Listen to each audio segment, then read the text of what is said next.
Hello everyone. तो guys स्वागत है आपका हमारी इस न्यू वीडियो के अंदर। तो गाइस आज हम देखेंगे कि कैसे हम एक बॉर्डर को अपने सेट कर सकते हैं अपने वेब पेज के अंदर, और हाइट और विड्थ की प्रॉपर्टी को भी हम आज देखने वाले हैं। तो ये तीन चीज़ें आज हम बिल्कुल डिटेल में कवर करेंगे। तो इसके लिए मैं जल्दी से आपको ले चलता हूँ विजुअल स्टूडियो कोड के अंदर, और यहाँ पे मैं अभी इसको डिलीट कर देता हूँ और न्यू कोड अपना लिखना स्टार्ट करेंगे। तो सबसे पहले हम बॉयलरप्लेट अपनी जनरेट कर लेते हैं। देन यहाँ पे हाइट, विड्थ और बॉर्डर, आज हम तीन चीज़ें देखेंगे। उनमें हम हाइट और विड्थ सबसे पहले देख लेते हैं। तो उसके लिए मैं एक h1 टैग अपना यूज़ कर लेता हूँ और इसके अंदर लिख दूंगा दिस इज़ हेडिंग। यहाँ पे मैंने लिख दिया दिस इज़ हेडिंग। तो मैं इसको जल्दी से अपने लाइव सर्वर पर रन कर देता हूँ कि देखते हैं कैसा ये शो हो रहा है वहाँ पे।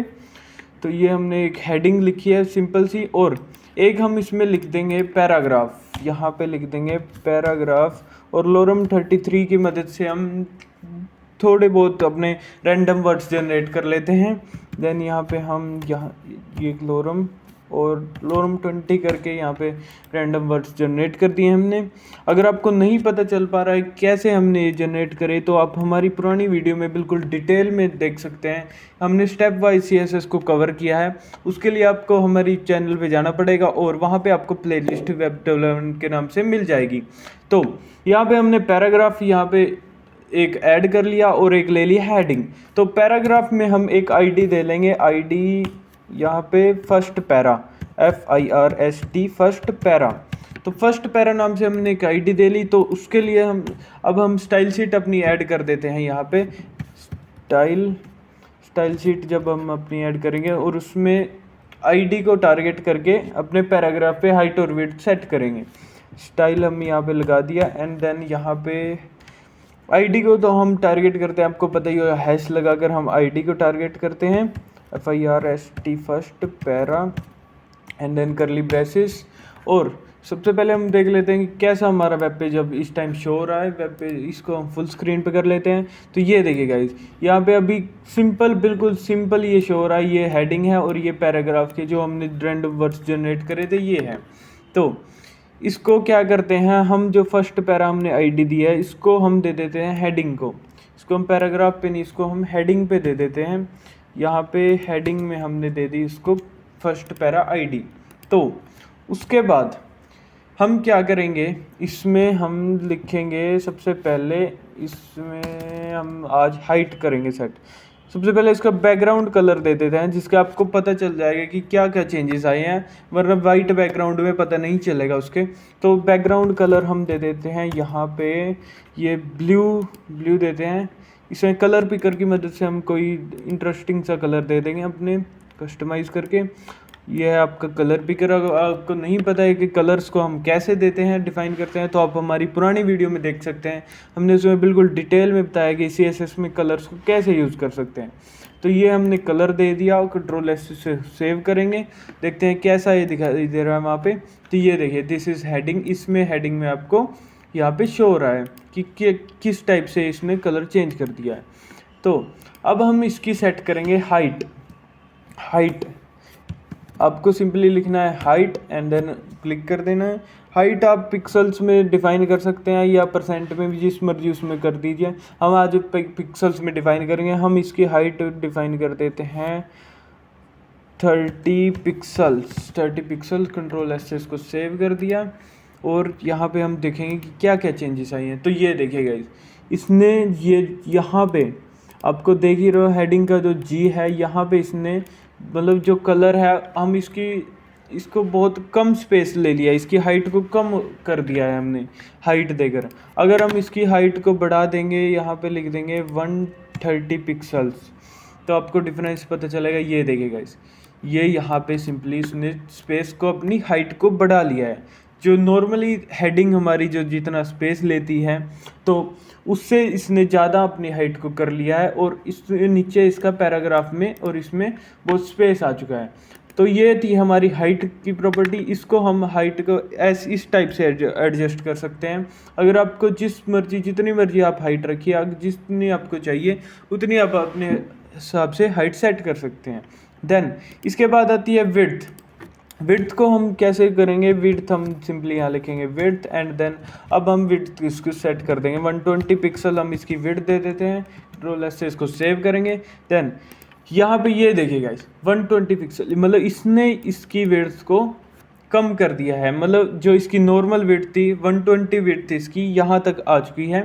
और ये था हमारा विड्थ का कमाल। जो हमारी हाइट थी उसने इसको नीचे की तरफ, मतलब नीचे की तरफ इसको स्पेस को ज़्यादा इंक्रीज करा, और इसको लेफ़्ट टू राइट इसने विड्थ ने इसकी स्पेस को डिक्रीज कर दिया। देन अब हम देखेंगे कि विड्थ को हम बढ़ाते हैं तो किस किस टाइप से हमें यहाँ पे फ़र्क दिखेगा। यहाँ पे हम लिख देंगे 300 पिक्सल्स। तो कंट्रोल एस से इसको सेव करा और ये देखिए विड्थ में हमें डिफरेंस दिख चुका है। तो ये थी हमारी विड्थ, हाइट और विड्थ की प्रॉपर्टी। अब हम देखते हैं थर्ड हमारा बॉर्डर, कि बॉर्डर हम कैसे ऐड कर सकते हैं और किस किस टाइप से। तो थर्ड हमारा है बॉर्डर। तो बॉर्डर को हमें ऐड करने के लिए सिंपली लिखना है बॉर्डर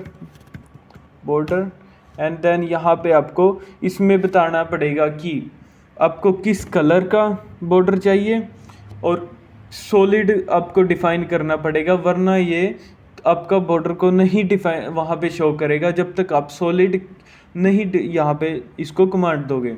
तो हम यहाँ पे लिख देंगे यहाँ पे 4 पिक्सल सॉलिड ब्लैक।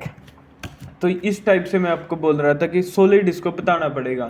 तो सबसे पहले हमने इसको बताया 4 पिक्सल कि हमें 4 पिक्सल का बॉर्डर चाहिए, उसके बाद हमने बताया सॉलिड, उसके बाद हमने कलर उसका डिफाइन कर दिया। तो ये 3 चीज़ें थी हमारी इंपॉर्टेंट जो हमें बॉर्डर को डिफाइन करने के लिए जो चाहिए होती हैं। तो इसको सेव करके हम जैसे ही क्रोम पे देखेंगे तो ये देखिएगा, इस आपको जूम करके दिखाता हूँ, ये जो इसने बॉर्डर यहाँ पे दिखाया है ये है हमारा 4 पिक्सल का सॉलिड ब्लैक बॉर्डर। तो एक और हम आपको ऐड करके दिखा देता हूँ कि यहाँ पे अगर आप इन 3 चीज़ों को कट कर दें, मतलब आप इन 3 चीज़ों को, ये हमारा हमने क्या करा 3 कमांड को एक ही उसमें यूज़ करके सिंपली अपने कोड को छोटा कर लिया। आप इन 3 चीज़ों को अलग अलग भी डिफ़ाइन कर सकते हैं। जैसे कि यहाँ पे आप बॉर्डर स्टाइल डिफ़ाइन करेंगे तो उसमें आएगा सॉलिड ब्लैक, और बॉर्डर विड्थ हाइट इस चीज़ में भी आप वो कर सकते हैं, लेकिन उसमें वो बहुत आपका कोड की जो लेंथ है वो बहुत ज़्यादा कर देगा। इसलिए आप सिंगल लाइन कोड यूज़ करिए, जितना शॉर्टकट हो सकता है उतना यूज़ करिए CSS में। तो ये था हमारा सिंगल लाइन बॉर्डर ऐड करने का तरीका। तो इसकी उसके बाद हम बॉर्डर में क्या क्या चेंजेस कर सकते हैं, तो हम बॉर्डर की रेडियस को चेंज कर सकते हैं। बॉर्डर रेडियस जैसे कि आप अभी देख रहे होंगे कि इसके जो कॉर्नर्स हैं ये बहुत मतलब शार्प कॉर्नर्स हैं। तो अब हमें इनको कर्व में करना है, तो उसके लिए हमें क्या करना होगा, बॉर्डर रेडियस हमने इसके देनी पड़ेगी। तो यहाँ पे हमने लिख दिया बॉर्डर रेडियस, और बॉर्डर रेडियस आप जितने पिक्सल देंगे उतना वो वहाँ पे कर्व शो करेगा। अभी के लिए हम 30 पिक्सल दे देते हैं एंड कंट्रोल एस से इसको सेव करा, और ये देखेगा यहाँ पे इसने ये कर्व में इसको कर दिया है। तो ये थी हमारा बॉर्डर रेडियस का कमाल। इस टाइप से हमारा बॉर्डर रेडियस वर्क करता है। देन उसके बाद आप कलर पिकर की मदद से आप जो मर्जी कलर दे सकते हैं। जैसे हमने यहाँ पे रेड सेलेक्ट करा और अब हम देखेंगे कि ये देखिए इसका कलर रेड हो चुका है। तो आज की इस वीडियो में इतना ही था। आज हमने देखा कि हम कैसे अपनी हाइट को सेट कर सकते हैं, और कैसे विड्थ को सेट कर सकते हैं, और कैसे हम बॉर्डर को अपने सेट कर सकते हैं। तो ये 3 चीज़ें हमने बिल्कुल डिटेल में कवर करी।